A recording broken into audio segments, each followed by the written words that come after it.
As an undergraduate student at the University of Central Missouri, I was leaving a PR class one day, and I was accosted by several students from the Secular Students Union there on campus. And they cornered me, well, they didn't corner me. They stopped me in the hallway, asked me if I believe in God. I said, yes. And they said, why? And I said, why not? And the resulting conversation was about 20 minutes where they asserted the irrational idea of believing in God. And I asserted the irrational idea of asserting that you could say that there was no God rationally. I left that meeting feeling kind of agitated, and on the way home I was listening to a podcast in which Rabbi Averick was the guest and was being interviewed. And so I got home that day, and I went to the website. I can't remember how I found his number. I stalked him. And I ended up calling him out of the blue and introducing myself, and my goal was to have him come speak at the University of Central Missouri. Unfortunately, I left University of Central Missouri before I could have him come speak, but he and I have maintained a friendship over the last 2 years. And earlier today, Rabbi Averick asked a very important question. He said, what is truth, and what are you willing to give up to obtain it?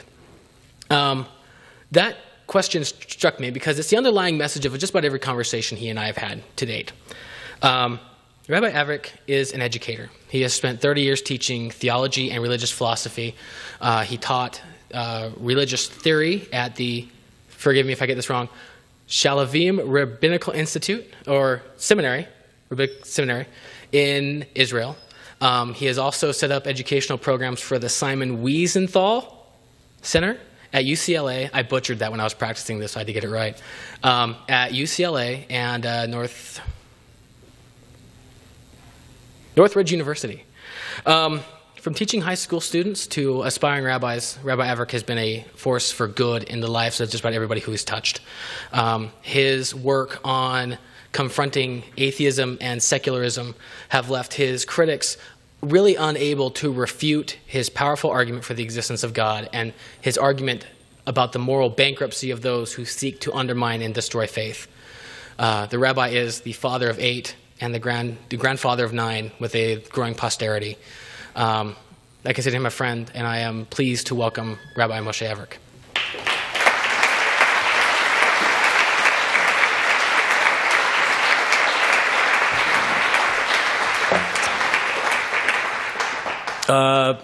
Jim, thank you for that warm welcome. I'd like to also thank John Harmer and everybody here who's been so gracious in welcoming me here. I really consider it a privilege to be standing here. I consider it a privilege to be invited to speak by a group that has fought so long and hard for such a noble and worthwhile cause. The reason I consider it a privilege is because there's not really much else to do in this world except live and fight for a noble, worthwhile cause. I mean, if you're not doing that, then what exactly are you doing here? I don't know. I'm not sure what's left over. News, weather, and sports. That's about it. You know, there are many different kinds of awards ceremonies. There's a very famous awards ceremony where they hand out gold statuettes to people who have shown great skill at pretending to be somebody who they're really not, which is an interesting concept. Now, I don't have any problem with that if you can make a living doing that. Everybody's entitled to make a living, and if you're good at that, why not? I understand that. The part that I don't understand is why is it that having the ability to pretend you're somebody that you're really not so convincingly, why is that a reason to turn somebody into an object of veneration, to be idolized and swooned over? That part I do not understand. We're here honoring a woman who has fought and struggled to prevent people from getting lost and twisted and crushed in a world of complete fantasy and hallucination and delusion, and to try to get people to live real lives in the real world. And I think our awards ceremony is much better, basically. So it is a great honor to be at this kind of awards ceremony.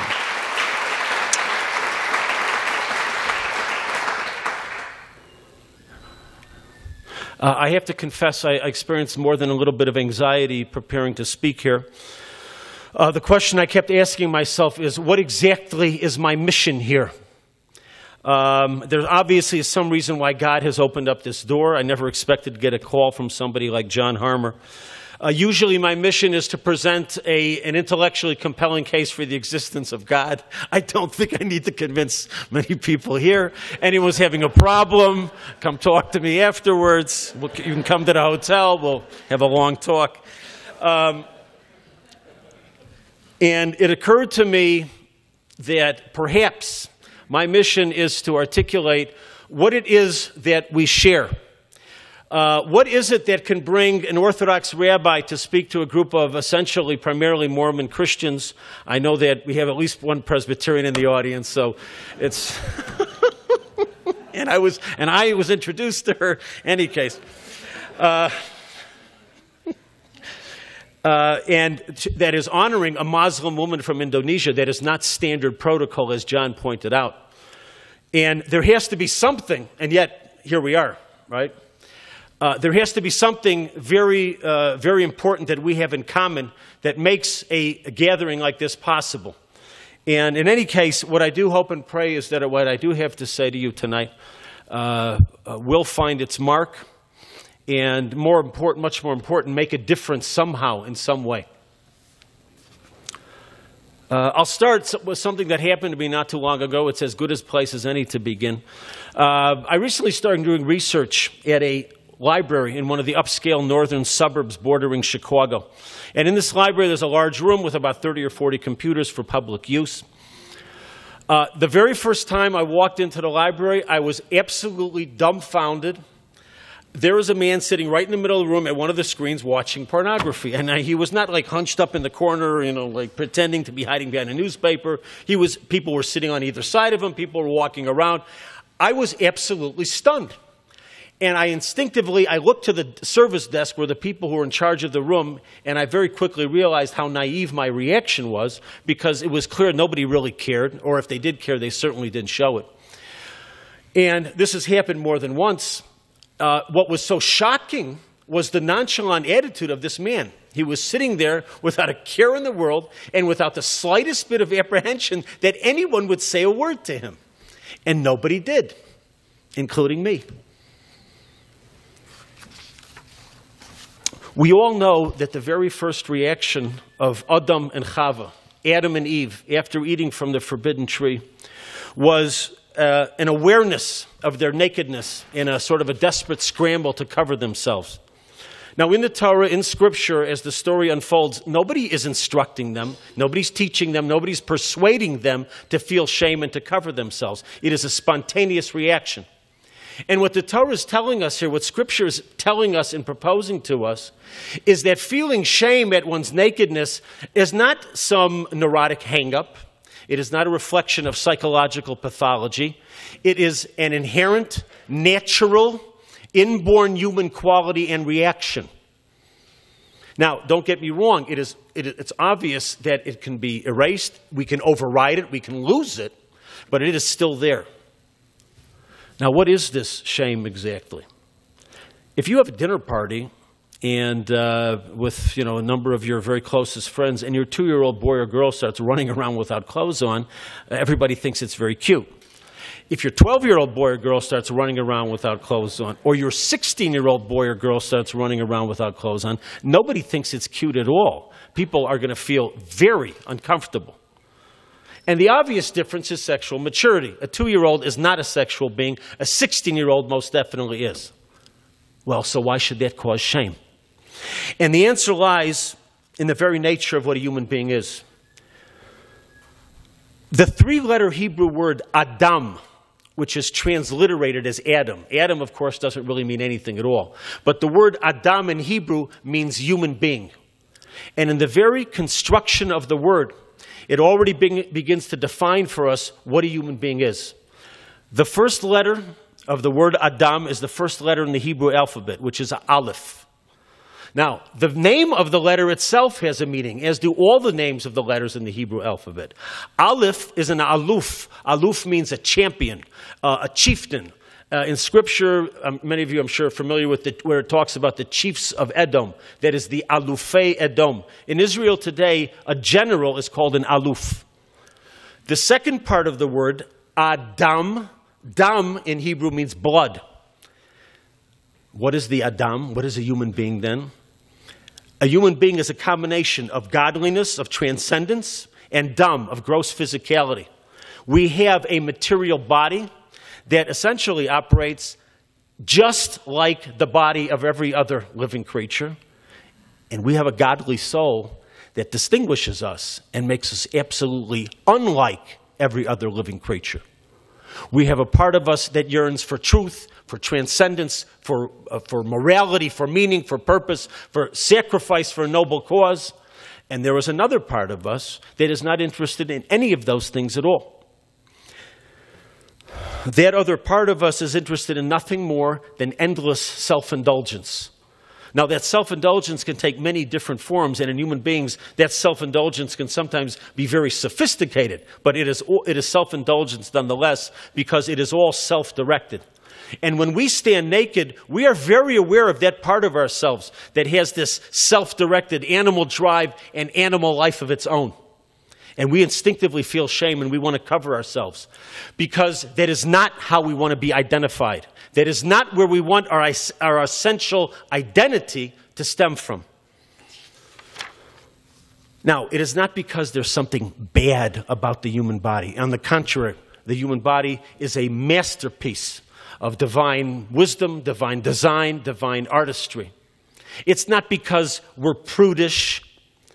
You know, I lived in as prudish is a description that many staunch secularists and detractors of religion sort of mockingly like to portray people of faith when they talk about these issues. You know, I lived in Jerusalem for 14 years, in the Har Nof neighborhood of Jerusalem. If you would read about it in a magazine, they would call it ultra-Orthodox. I consider it middle of the road. But look, it all depends. It all depends on where you're standing. In any case, the average family in Har Nof is probably, 6 or 7.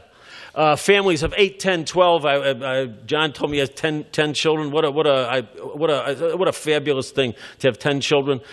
12, 15. There was an American man, a couple living in Har Nof. He is a prolific author. He happens to be a lecturer, a teacher. He travels all over the world. He is very well known in the entire English-speaking Orthodox world. 18 children. Now, it's a magnificent family. There's several sets of twins, triplets. I don't want to shock anybody, but 18 children is not the result of prudishness. Okay. Everybody was hanging on to their seats there. In any case, it is not prudishness. It is because we understand that this part of ourselves needs to be covered and kept under control and cannot be given free rein. And if we want to be truly human, this aspect of our being cannot be in charge of our lives. This is not I'm not giving a finger-pointing sermon, and this is not self-righteous preaching. This is a simple description of the reality of the human condition and human existence. No one is immune from the tension and the conflicts and the clashes that occur when these two aspects of our human nature interface. And those people who tell you they have no tensions or conflicts, it is invariably because they have conceded defeat. You know, surrendering is always a 100% sure to end a conflict. In this case, it means you've sold your soul. But the conflict is over. And there are many people, unfortunately, who have sold their soul, and they don't feel a conflict anymore. When you still feel a conflict, it means you're alive. Those people who don't feel it anymore, it's sort of like, being trapped in a snowstorm when you get numb and you don't feel anything and you feel so good and warm. That's when you're about to die. That's people who don't feel the conflict of what human existence is all about. They're close to death in a certain sense. When we put on clothing, when I'm clothed, what do I end up presenting to the world? I present my face, my words, my ideas, my head, the part of me that represents the higher aspect of human existence. That is what I want people to focus on when they interact with me, not the rest of my body. Now, obviously, because you put on a Brooks Brothers suit, that does not guarantee you sainthood by any means. I don't mean that at all. And it would be foolish for anyone to pretend that's what I'm saying. Maybe we wish it was that easy. A dog has no shame. A dog doesn't need clothes because a dog is an animal. And that's all it is, and that's all it ever will be. The act of wearing clothing and acting with modesty and decency testifies that we are not animals. We are something much more. And it also becomes clear that once we understand this, that when these drives are channeled in a human way, and when in an appropriate human setting, nakedness then is nothing at all to be ashamed of. But in a library, in a place that ostensibly represents our drive for knowledge, for understanding, the absence of shame indicates the absence and loss of a very important piece of our humanity. And the question that we're going to have to ask ourselves is, how do we recover it? And that's really, I guess, what the Lighted Candle Society is all about in a certain sense. Because we can't fool ourselves, all of us. It is impossible not to be affected by what is going on around us. How do we protect our communities? And how do we ensure that our children do not lose their humanity? I think that we have to start with the very idea that we've just mentioned. We have to educate and inculcate our children with this idea. We have to constantly speak about it among ourselves, and even much more important, we have to live it, and we have to wield it as a broadsword when we are dealing with our ideological opponents. And that is that a human being is not an animal.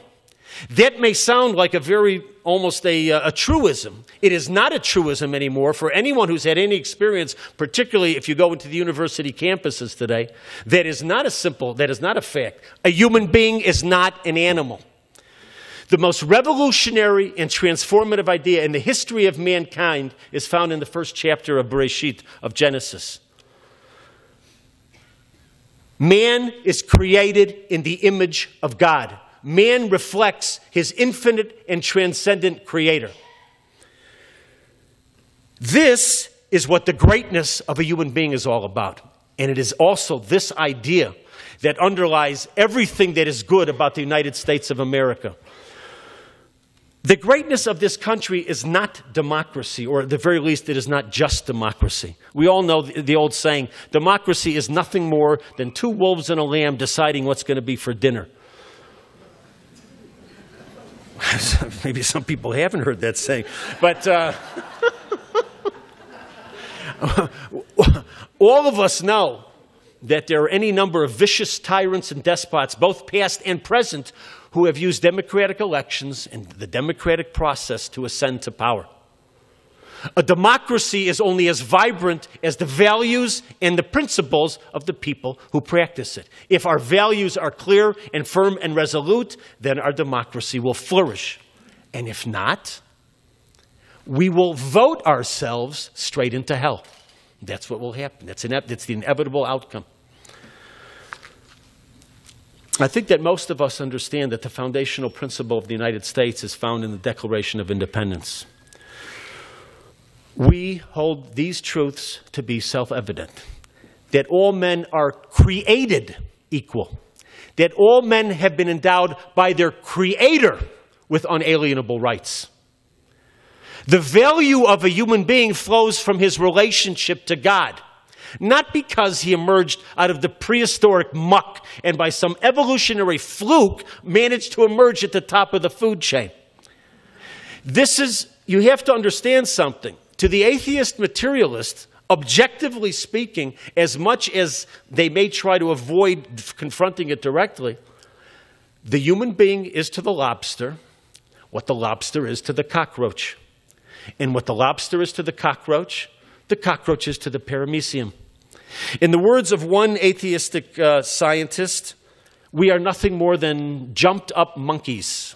And in the words of another, who has a little more sort of sentimentality about us, we are bits of stellar matter that got cold by accident, bits of a star gone wrong. Isn't that romantic? And as H.L. Mencken, that oft-quoted cynical and sarcastic journalist from the early 20th century put it, a human being is nothing more than a sick fly. That is the exact phrase, a sick fly on a dizzy ride to nowhere. Now, if you're going to build a society based on those types of axioms, does it really take a great philosopher, a great thinker, to predict where it's going to end up, where that will lead? We should make no mistake about it. There is a very powerful allure to seeing oneself as just another creature in the animal kingdom. And what it really does, I think maybe the greatest allure of all, is that it relieves one of the terrible burden of accountability and responsibility for who we are and what we do. Ultimately, then, I become accountable only to myself. And as long as I can live with it, and as long as, maybe even better, I can convince my circle of friends to live with it, or my society to live with it, and or as long as I can get away with it, if I don't manage to convince them, well, then I'm perfectly fine. In a purely materialistic world, the concepts of accountability and responsibility mean whatever I choose them to mean. I am governed entirely by the laws of physics and chemistry and what has been pre-programmed into my DNA. I am no more responsible for my behavior than a dog or a cat or an armadillo. And even more, since I'm nothing more than just an interesting collection of matter, I am another sort of interesting arrangement of molecules and atoms. I am no more responsible for my behavior than a billiard ball is responsible for its direction and velocity after colliding with another billiard ball.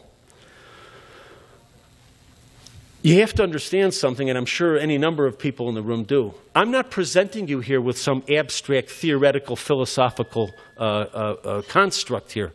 These are actual, real-life conclusions that are reached by many atheistic scientists and thinkers, and many of who are teaching at our universities.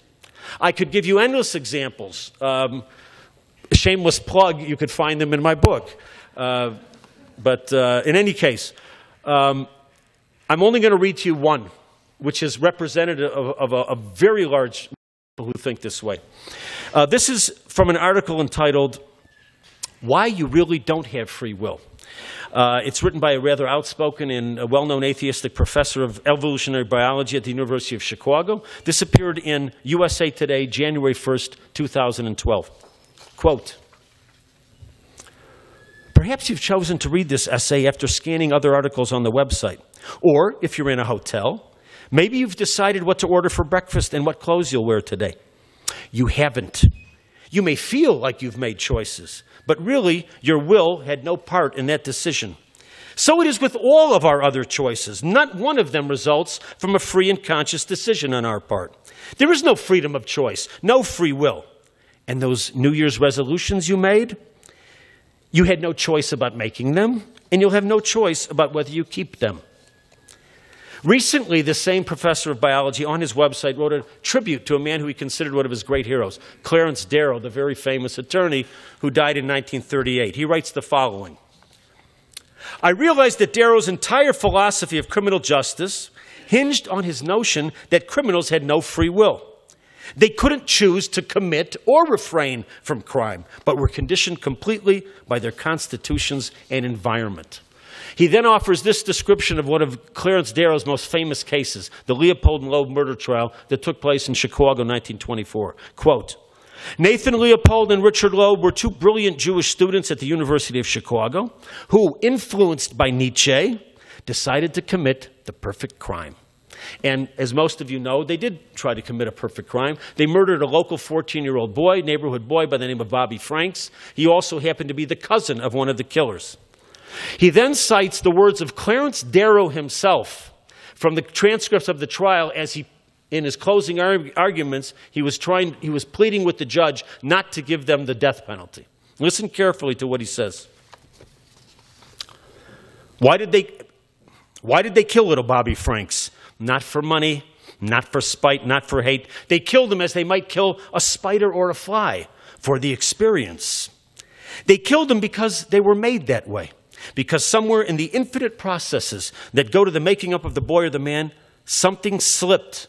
And those unfortunate lads sit here, hated, despised, outcasts, with the community calling for their blood. In the quaint Hyde Park neighborhood of Chicago, where the University of Chicago is situated, we have reached the apex of Western civilization. What is it all, when all has been said and done, what does it all boil down to? We're not responsible for anything that we do. I want you to imagine an entire generation of children raised with the idea that they have no ability to decide or control how they behave or how they act. You would raise a generation of monsters.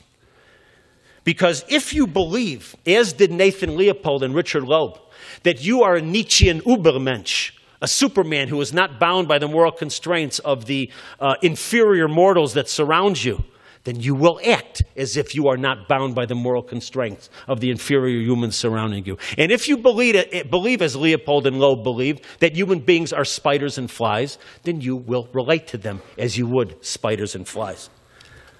My question is, why did the guy write this article? You can't decide if you believe his article. You can't decide if you don't believe his article. You can't even decide if you're going to read the article. So what is he getting at? Listen to what he says. Influenced, two students who were influenced by Nietzsche?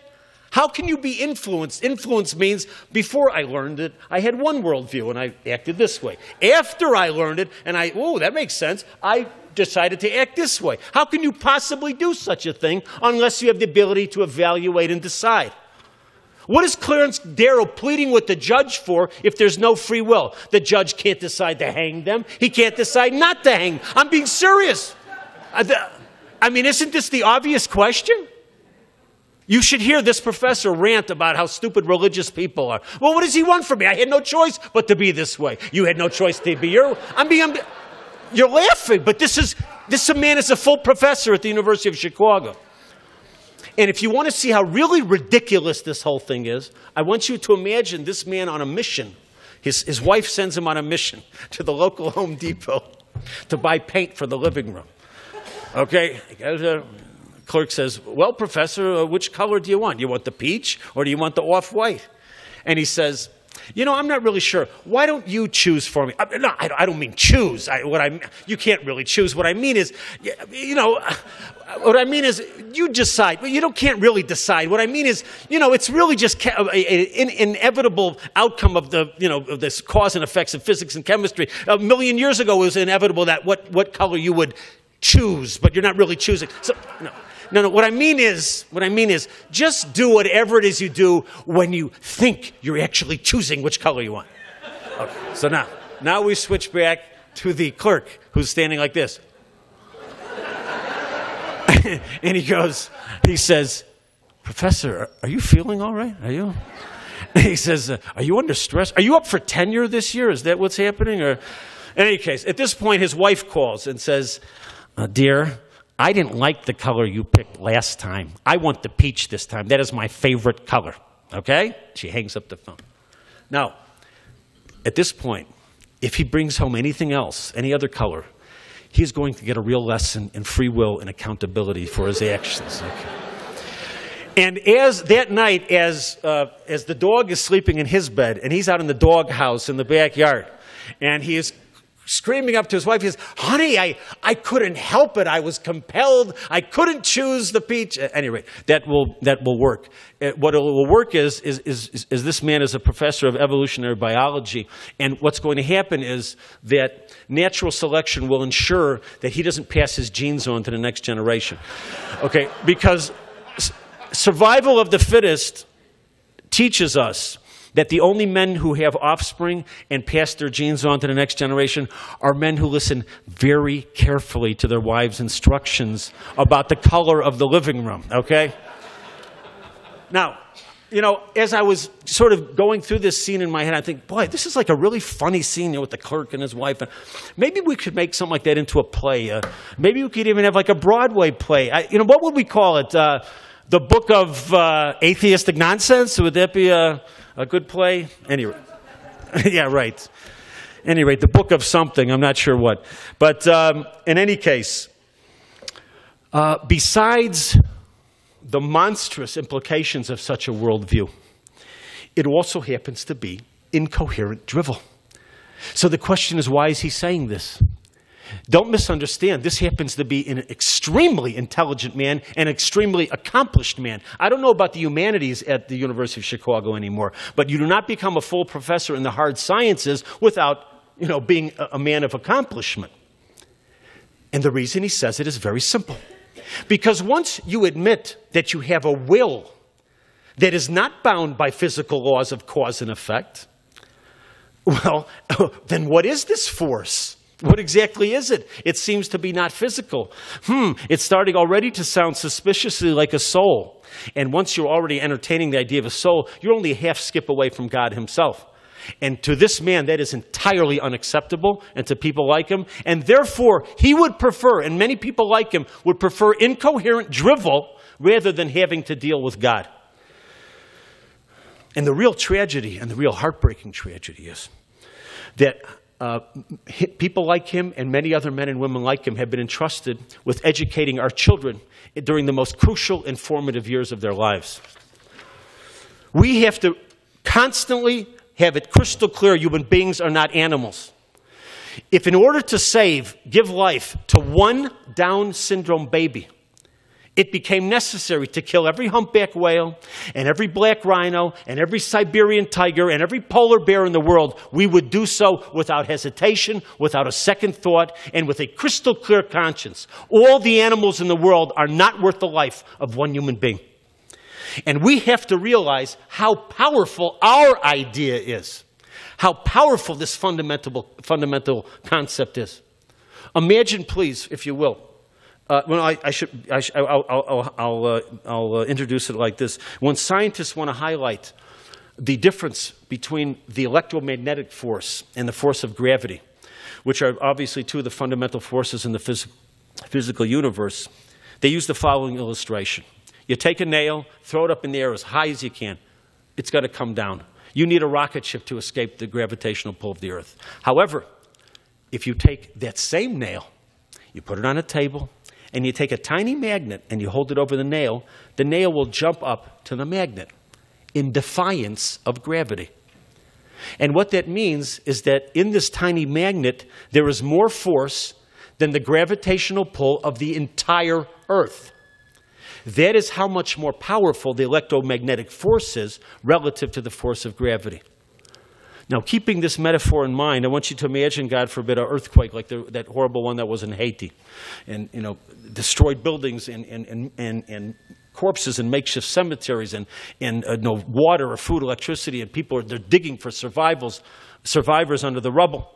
It's 1 day, 2 days, 3 days, 4 days. By the fourth day, they're already giving up hope of finding anyone alive.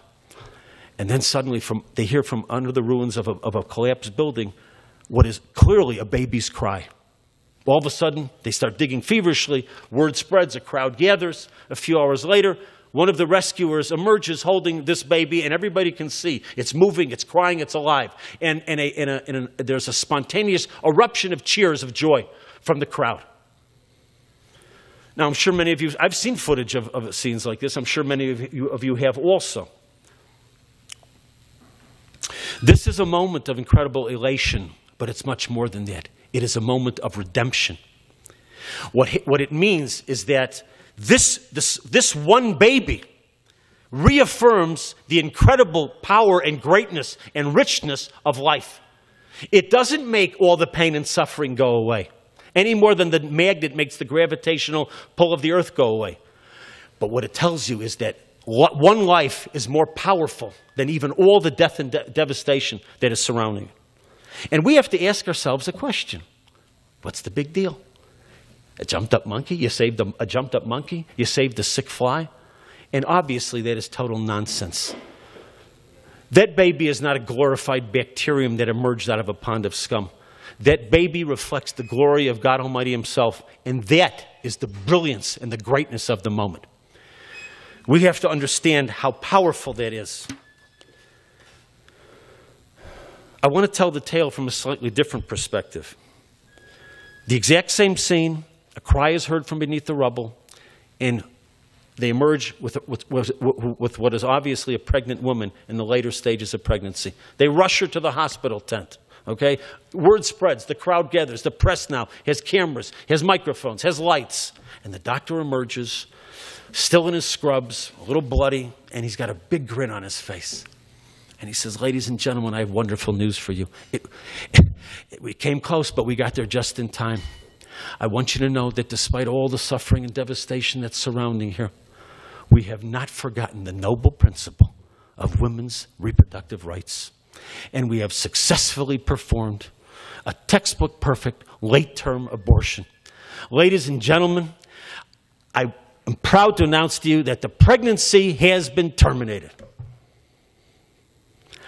Now, how do you react to a story like that? I wasn't even sure myself when I sort of thought of this scenario. I didn't even know myself how to react.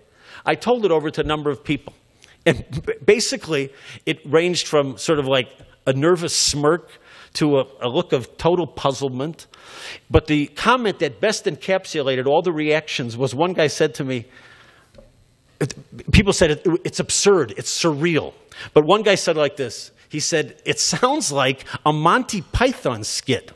Now, for those of you who don't know who Monty Python is, that's a British comedy group that specializes in the most absurd, surreal, ridiculous situations. They're quite funny sometimes. Why is that the reaction? It's not there's nothing funny about that little story. And the reason is because, at least the reason I think is that because people think this is impossible. It could never happen. How could, it couldn't be. Who could do something that is so inhuman? Who could do something that is so anti-life, that is so life-negating, that is so anti-everything that makes human existence worth being? It has to be some kind of ridiculous, silly joke. Almost as ridiculous and silly a joke as a group of people, men and women representing Planned Parenthood, led by, please forgive me, a gracelessly aging feminist with a big dopey grin on her face, and they're all wearing T-shirts that said, I had an abortion.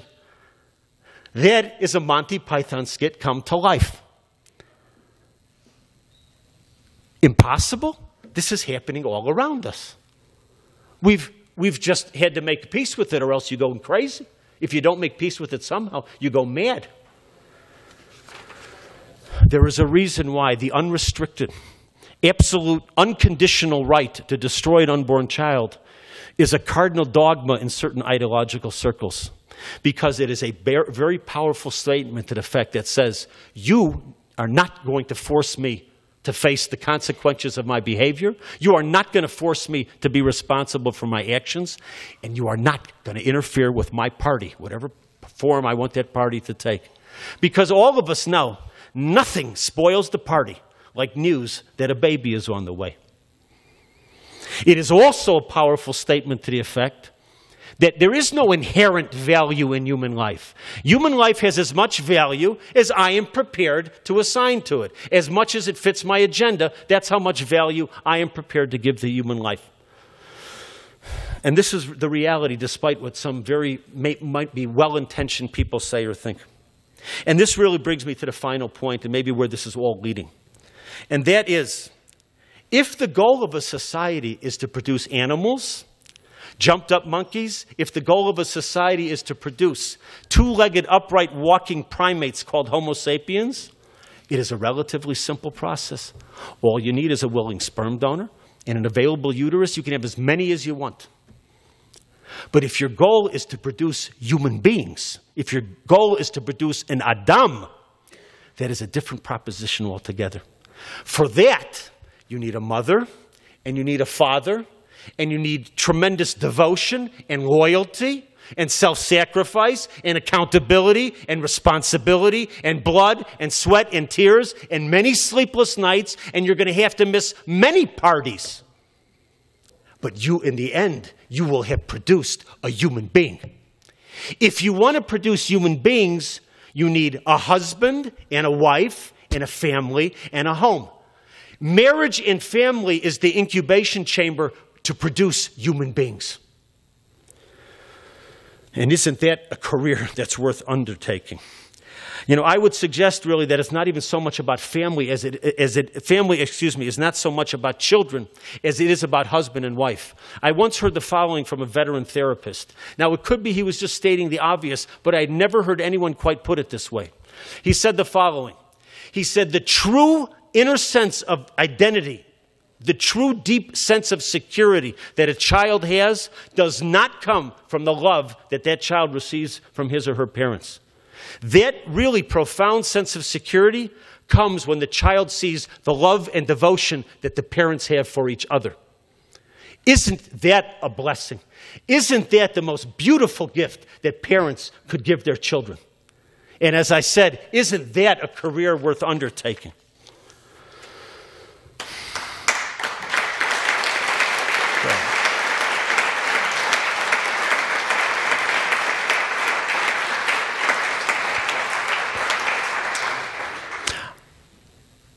I don't want to overburden the audience, but I want to tell you something else from Scripture. There is a verse in Jewish Scripture that is constantly, terribly mistranslated. A very famous verse, but it is mistranslated.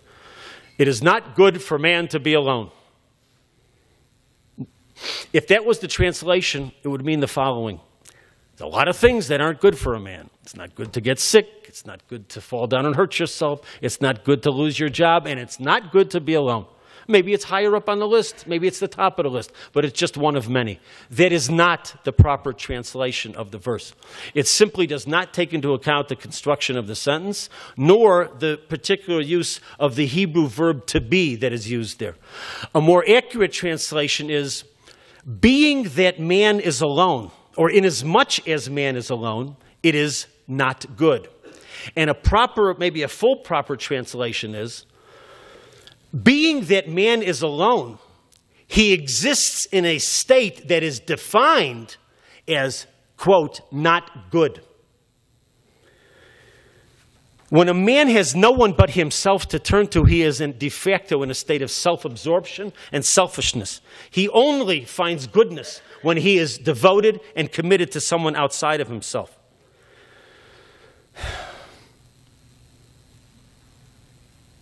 And that's probably the reason why so many people have troubles from that transition to being, from single to being married. All of a sudden, until now, I've been worried about myself. All of a sudden, I have to care that someone else's needs become just as important as mine, and even more important. When you give an adolescent boy in school instructions in how to use a condom, you are teaching him to be an animal. You are teaching him to act like a beast in the jungle. To say that what's important is my enjoyment, my gratification, but wink, wink, just don't get in any trouble. What would be so terrible if they taught a course in how a young man should learn how to be committed to his wife and committed to a relationship and devoted to his family, and that he has to sacrifice his self-gratification for his wife and family? Which one of these two educational curricula, I would ask in a simple way, brings light and which brings darkness? The answer is so obvious. There's even more than that. In the beginning of the 5th chapter of Genesis, it says the following, the 5th chapter. Zachor u'nekeva bara osam. Male and female, he created them. Vayavorech osam. He blessed them. Vayikra et shemam Adam. He called their name Adam. It is the husband and wife together. It is a man and a woman together who are called Adam, who are called a human being. The true image of God is not a man, is not a woman. The true image of God is a husband and wife together. And that means emotionally, that means spiritually, that means physically. And at that moment, when they have this complete unity, that is the moment of creation. They create life together. What could be more godly than that? Now, I'm not a sociologist, and you don't need me to sit here and quote statistics about what happens to a society or a segment of a society when it abandons marriage and family as the bedrock of its existence. When children are not raised in families, but they're spawned like fish in the sea. We all know the disastrous consequences. We don't really need to look at statistics because the Torah, the Scripture, already tells us exactly what's going to happen. It is not good for man to be alone. Goodness flows into the world through marriage and family, and he blessed them. Blessing flows into the world through marriage and family. He called their name Adam. A man and woman together are the true image of God. You know, we all know, and this is appropriate to the Lighted Candle Society, we all know the verse from Proverbs. The candle of Ner, I'll say it in Hebrew, Ner Elokim Nishmas Adam. The candle of God is the soul of Adam, is the soul of man. The true candle of God is a husband and wife together. When you marginalize, you denigrate, you undermine marriage, you are literally choking off the flow of goodness, of blessing, of godliness in the creation. And it's these basic fundamental principles that we have to emphasize over and over again.